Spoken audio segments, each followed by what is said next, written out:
Hello everyone, welcome to Walking with Faith.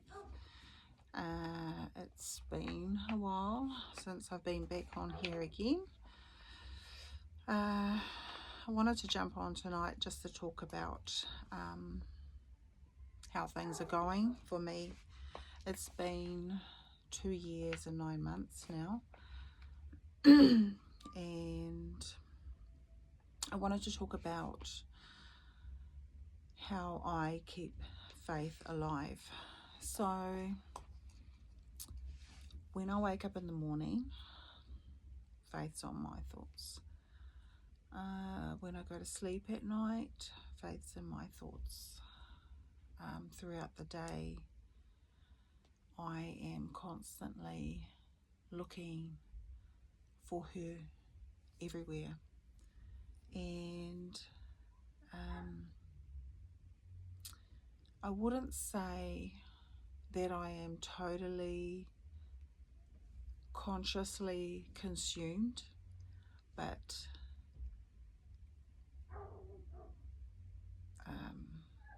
unconsciously I am consumed.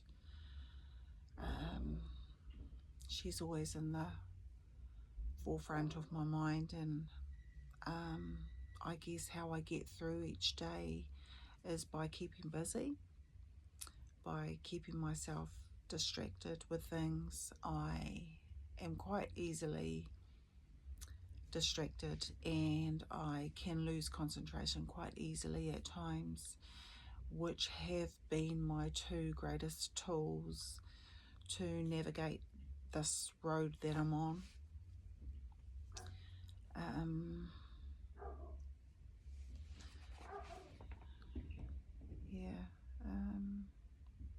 I had mentioned before how faith is no different to God, and what I mean by that, I did describe it in my last video, but I'll describe it again, that we can't see or hear God audibly, and that's the same with faith now.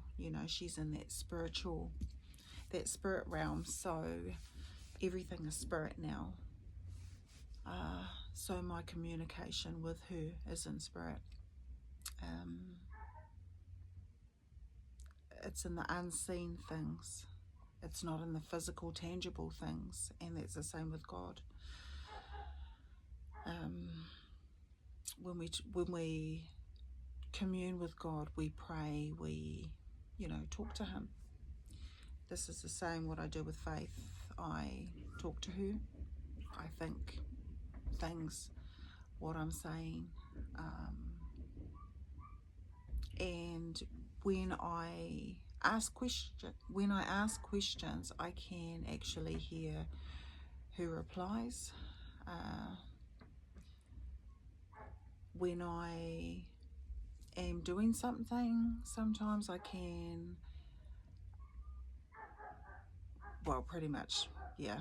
When I do things, I can hear her reaction to what I'm doing, or things that Pete and I do. I can hear her reaction. Like the other day, we were in her room and we were looking at her photos, and it's still disbelief to us.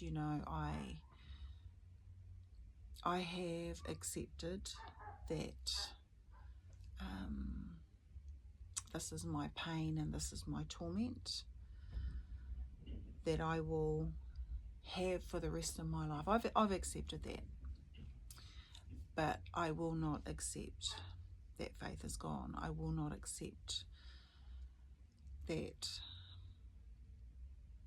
she's not here. That's one thing I'll never accept. That's why for me faith is alive. So we were in her room, and we always shake our head like we can't believe what's happened, and we never will. And we were hugging in her room, and I could hear Faith saying, "Oh, cute guys, oh, cute mum, cute dad." Yeah, just stuff like that. I hear those things all the time, and I know that she's constantly letting me know, Pete know, that she's, you know, she sees us, she hears us, she's letting us know that she's present with us in different ways.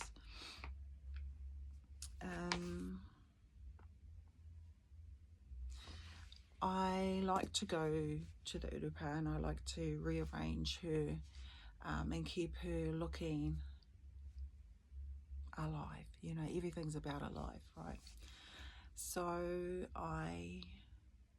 she's got a lot of I call them, they're valuable things on her, and some of these things have weathered.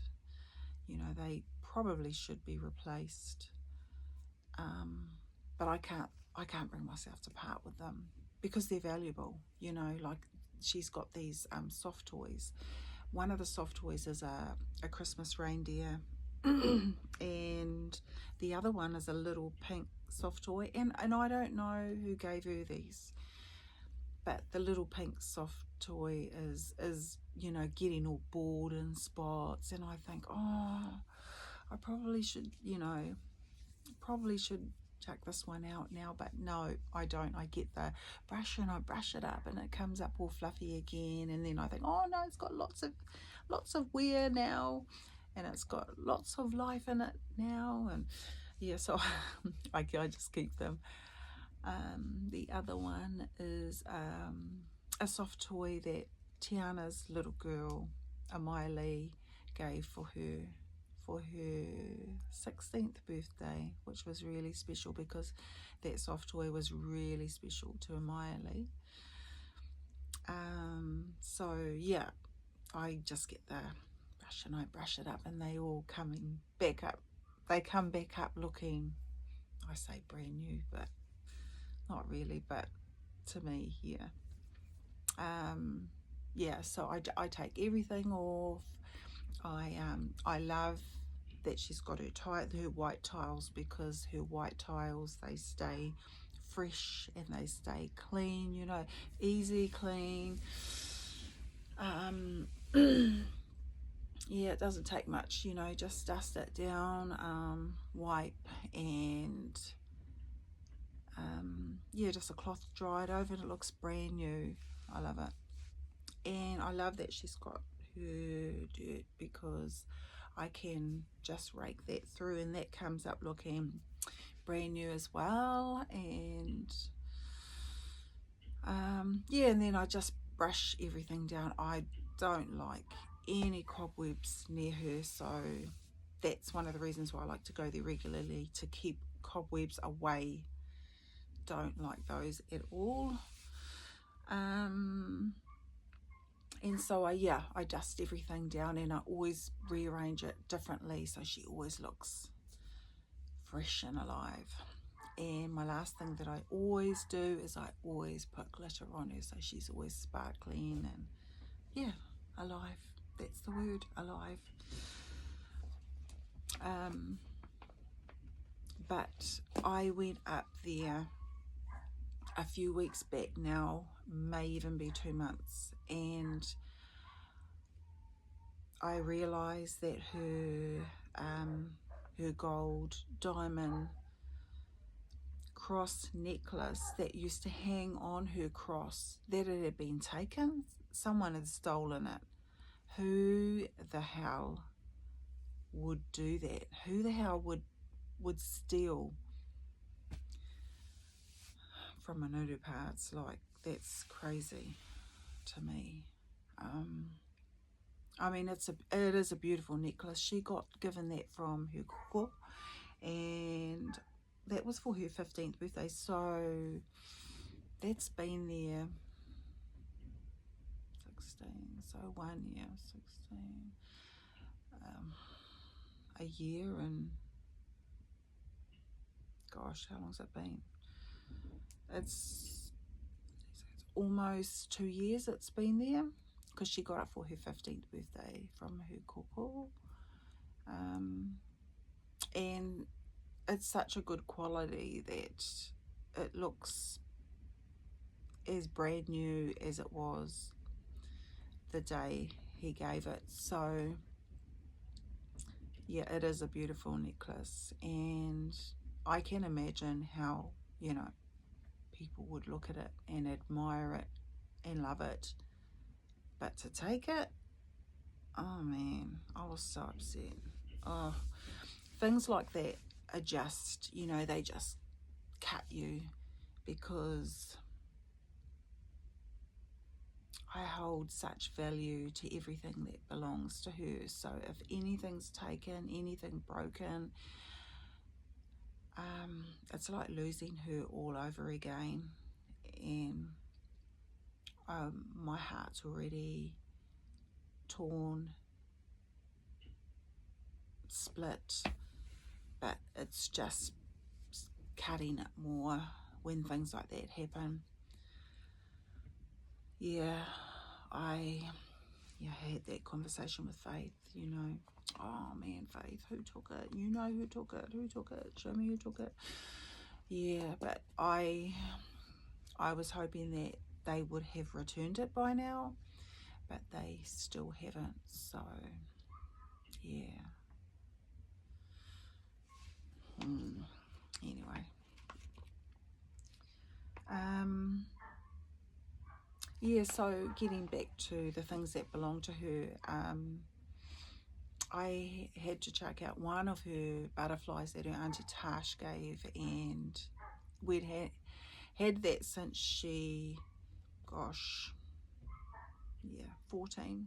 That was when she got that from her Auntie Tash, and it was cracked the other day, and I had left it on there for a few more times, and then I thought, oh, I better not anymore, because it's getting a bit, you know, glass can get dangerous. Yeah, I didn't want anyone getting cut, so I had to chuck that out. But that actually was really hard for me to chuck out, because it belongs to her. So anything that belongs to her is really hard to chuck out. And that's the same in her room. Like, her room is still everything. Oh, I was gonna turn it around, should I? No, I won't. Yeah, everything in her room, I hold such value to it. All her clothes, her shoes, her everything that she's made, all her photos, memorable pictures and stuff like that. Yeah.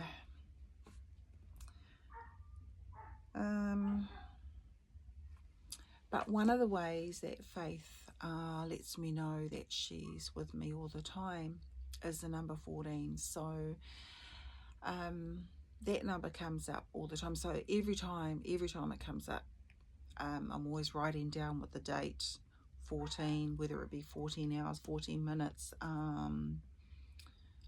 just 14 on a number at a table.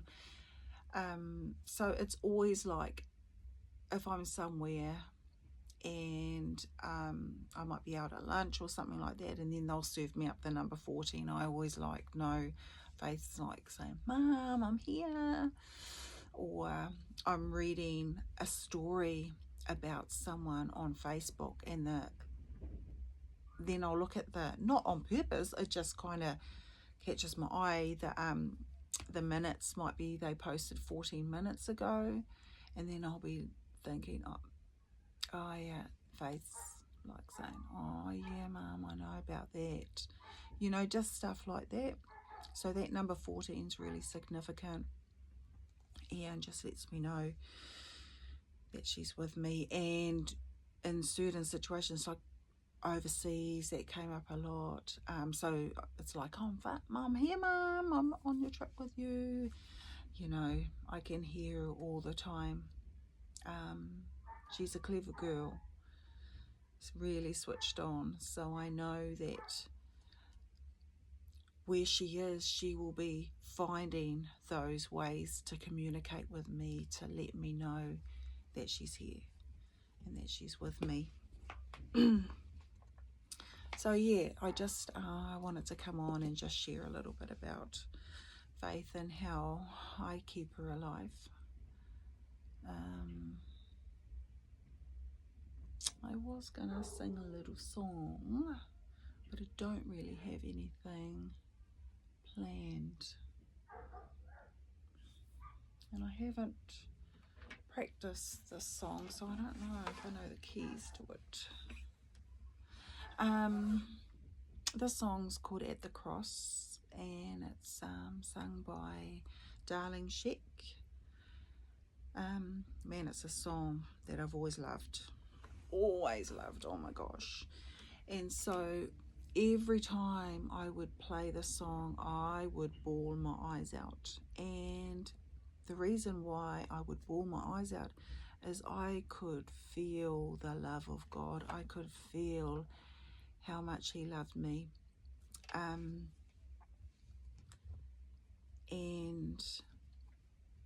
it was interesting when I played it the other day.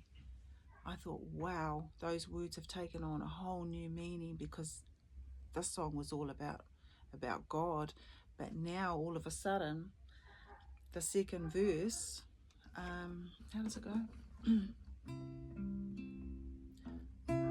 You go before me, you shield my way,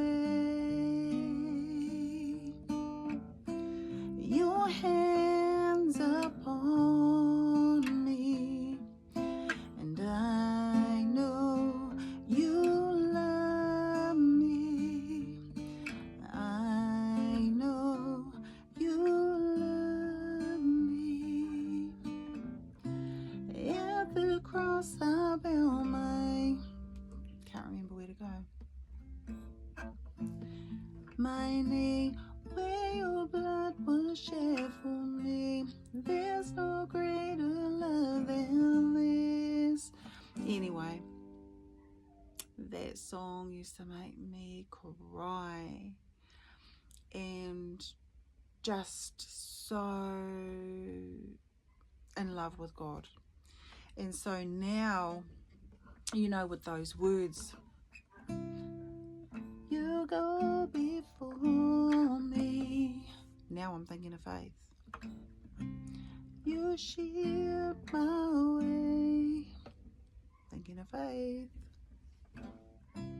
Your hand upon me, again. And I know you love me. I know you love me. Yeah. Faith. So everything's about faith. And I remember very early on, oh man, this was after her service at church, and we had to come home. It might have been the second night of being home. I heard God distinctly say to me, I'm going to use faith to draw you closer to me. Yeah, and I was thinking, I didn't even know what that meant at the time, but I do now, because everything for me is about faith. And so my relationship with God has changed so much. I have never left Him. I have never walked away from Him, but my relationship with Him is so different now. I don't pray.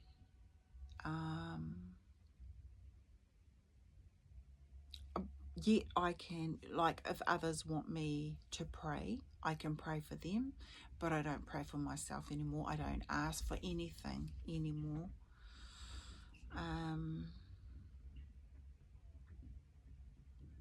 Yeah, I only pray if someone asks me to pray, and it's not for myself, it's for them.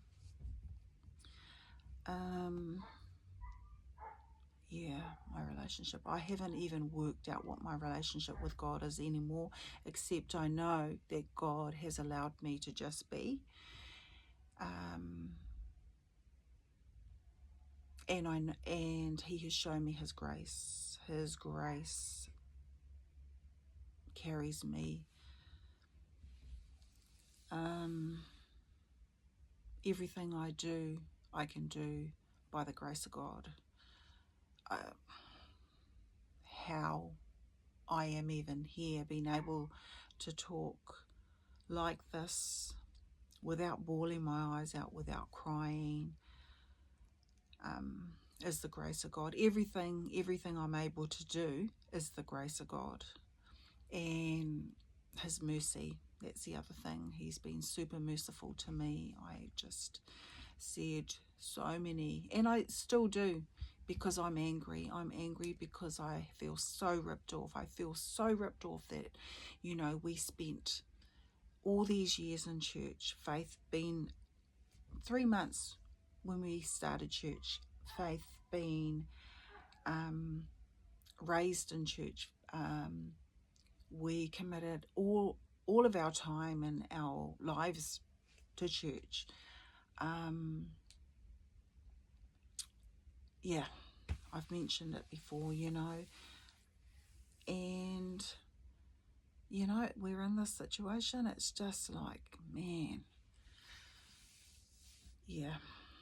So yeah, I've just been angry about all that. I do. My sense of it all is it was her time. That's the only thing that makes sense to me. Yeah, and I'm by no means putting church down at all. This little kitty here. So Faith had a cat called Munch, and Munch looked so much like this one here.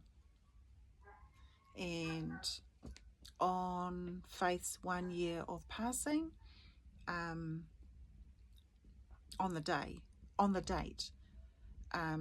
she went missing after a year on the date. Munch went missing. Just basically walked out our lounge ranch slider, and we never saw her again. Never saw her again. Oh man, I was devastated because that's Faith's cat, and yeah, it's like losing her all over again. Yeah. Anyway, so Christmas last year. No, actually, Faith's birthday last year. Her birthday's the 20th of December, and 2 days or maybe the day before,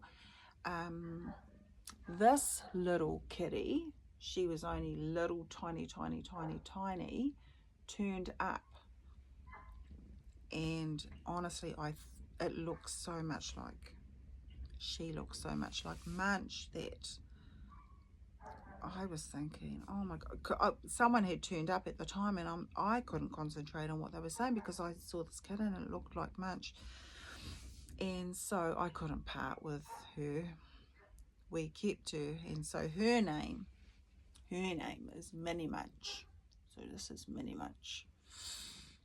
Yeah, so we kept her, and I just, it was just too bizarre that she would turn up a day or two before Faith's birthday.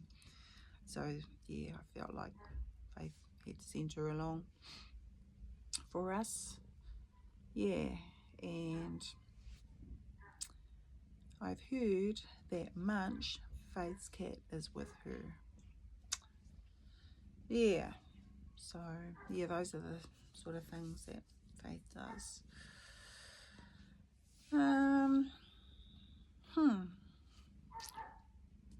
So that's all I've got to share tonight. Thank you for listening, and I feel like I've forgotten to say something about, I got off track because the cat walked past. I was talking about God, wasn't I? Yeah, so his grace, his mercy, those have been my two things. That's what I was talking about, how God specifically said to me, I'm going to use faith to bring you closer to me. And so that is exactly what's been happening, because everything is about faith. Yeah. So yeah, that's all I've got to say tonight. Thank you for listening, and thank you for being on Walking with Faith, and we'll catch you up.